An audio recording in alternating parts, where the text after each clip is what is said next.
Programa de Transição da Quarta Internacional. Leon Trotsky. Contra o sectarismo. Sob a influência da traição e da degenerescência das organizações históricas do proletariado, nascem ou se regeneram, na periferia da Quarta Internacional, grupos e posições sectárias de diferentes gêneros. Sob suas bases, está posta a recusa em lutar pelas reivindicações parciais ou transitórias, isto é, pelos interesses e necessidades elementares das massas operárias tais como são. Preparar-se para a revolução significa, para os sectários, convencer a si mesmos das vantagens do socialismo. Propõem voltar as costas aos velhos sindicatos, isto é, às dezenas de milhões de operários organizados, como se as massas pudessem viver fora das condições da luta de classes real.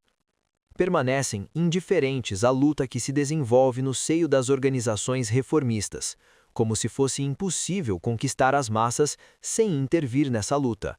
Recusam-se a distinguir, na prática, a democracia burguesa do fascismo, como se as massas não deixassem de sentir essa diferença a cada passo. Os sectários só são capazes de distinguir duas cores, o vermelho e o preto. Para não se expor à tentação, simplificam a realidade. Recusam-se a estabelecer uma diferença entre os campos em luta na Espanha, porque os dois campos têm um caráter burguês. Pensam, pela mesma razão, que é necessário ficar neutro na guerra entre o Japão e a China. Negam a diferença de princípio entre a URSS e os países burgueses e se recusam, tendo em vista a política reacionária da burocracia soviética, a defender contra o imperialismo as formas de propriedade criadas pela Revolução de Outubro. Incapazes de encontrar acesso às massas, estão sempre dispostos a acusá-las de serem incapazes de se elevar até as ideias revolucionárias. Uma ponte sobre a forma de reivindicações transitórias não é absolutamente necessária a esses políticos estéreis, pois não se dispõem a atravessar para outra margem do rio. Não saem do lugar, contentando-se apenas a repetir as mesmas abstrações vazias. Os acontecimentos políticos são para eles ocasião de tecer comentários, mas não de agir. Tanto os sectários quanto os confusionistas e os milagreiros de toda a espécie recebem a cada momento chicotadas da realidade. Vivem em estado de contínua irritação, queixando-se sem cessar do regime e dos métodos, e atolando-se em intrigazinhas. Em seus próprios meios, exercem ordinariamente um regime de despotismo. A prostração política do sectarismo apenas completa, como sua sombra, a prostração do oportunismo, sem abrir perspectivas revolucionárias. Na política prática, os sectários unem-se a todo instante aos oportunistas, sobretudo aos centristas, para lutar contra o marxismo.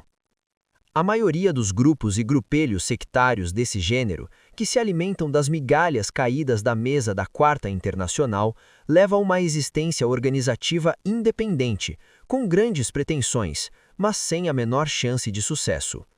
Os bolchevique-leninistas podem, sem perder seu tempo, entregar tranquilamente esses grupos à sua própria sorte. Entretanto, as tendências sectárias encontram-se também nas nossas próprias fileiras e exercem uma funesta influência sobre o trabalho de seções isoladas. Isso não pode ser admitido um dia a mais. Uma política correta quanto aos sindicatos é uma condição fundamental para a filiação à Quarta Internacional.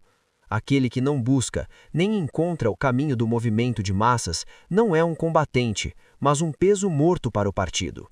Um programa não é criado para uma redação, uma sala de leitura ou um clube de discussão, mas sim para a ação revolucionária de milhões de homens. O expurgo do sectarismo e dos sectários incorrigíveis das fileiras da Quarta Internacional é a mais importante condição dos sucessos revolucionários.